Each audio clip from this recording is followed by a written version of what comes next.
ഇന്നൊരു ഫുഡ് ബ്ലോഗാണേ. ഇന്ന് ഞങ്ങൾ ഫാമിലിയായിട്ട് പുറത്തിറങ്ങിയപ്പം ഇവിടെ ടെർബോസ് എന്ന് പറഞ്ഞിട്ട് കോഴിക്കോട് ഒരു ഹോട്ടലിൽ കയറിയിട്ടുണ്ടായിരുന്നേ. ഇവിടെ കാര്യമായിട്ട് വരുന്ന അറേബ്യൻ ഡിഷസ് ആണ് കേട്ടോ കൂടുതലായിട്ടുള്ളത്. അപ്പോൾ നമ്മൾ അവിടെ പോയിട്ട് ഒരു ഫസ്റ്റ് നമ്മൾ ഇതൊക്കെയാണ് ഒരു ആംബിയൻസ് വരുന്നത്. ഇവിടെ അടിപൊളി ആംബിയൻസ് ആണ്. അപ്പോൾ നമ്മൾ ഫസ്റ്റിനൊരു സ്ക്രീമി സൂപ്പ് പറഞ്ഞിട്ടുണ്ടായിരുന്നത് അടിപൊളിയായിരുന്നു. അത്യാവശ്യം നല്ല ഒരു 1 ബൈറ്റ് കൊടുത്തിട്ടുണ്ടായിരുന്നുള്ളൂ. അപ്പോൾ അത്യാവശ്യം നല്ല ക്വാണ്ടിറ്റിയും കാര്യങ്ങളൊക്കെ ഉണ്ടായിരുന്നു. അപ്പോൾ നമ്മളത് കുടിച്ച് കഴിഞ്ഞിട്ട് പിന്നെ അവിടെ കുറച്ച് എന്താ പറയുക, നമ്മൾ അടുത്ത ഇതിലേക്ക് പോയത് പറഞ്ഞത് നമ്മൾ പ്ലാറ്ററായിരുന്നു എടുത്തിട്ടുണ്ടായിരുന്നത്. ഒരു അറേബ്യൻ പ്ലാറ്ററായിരുന്നു എടുത്തിട്ടുണ്ടായിരുന്നത്. അതിൻ്റെ കൂടെ ഒരു കുറച്ച് റൈസും കൂടി വാങ്ങിയിട്ടുണ്ടായിരുന്നു. ഒരു 100 രൂപ എന്തോ വന്നിട്ടുണ്ടായിരുന്നുള്ളൂ കേട്ടോ.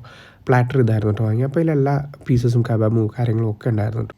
നിങ്ങൾ ചിക്കൻ ഐറ്റംസ് ലവർ ആണെങ്കിൽ അല്ലെങ്കിൽ അറബിക് ഫുഡ് ലവർ ആണെങ്കിൽ this is the best place to visit കേട്ടോ. അപ്പോൾ നല്ല അടിപൊളി ടേസ്റ്റിൽ നിങ്ങൾക്ക് കഴിക്കാൻ പറ്റും കേട്ടോ. നമ്മൾ ഉഷാറായിട്ട് കഴിച്ചു. കുറച്ച് കോസ്റ്റ് ഉണ്ട്, എന്നാലും നല്ലതായിട്ടുണ്ട്. ഇവിടെ പാർക്കും കാര്യങ്ങളൊക്കെ അവൈലബിൾ ആണ്. ബീച്ചിലാണ് വരുന്നത്. Thank you for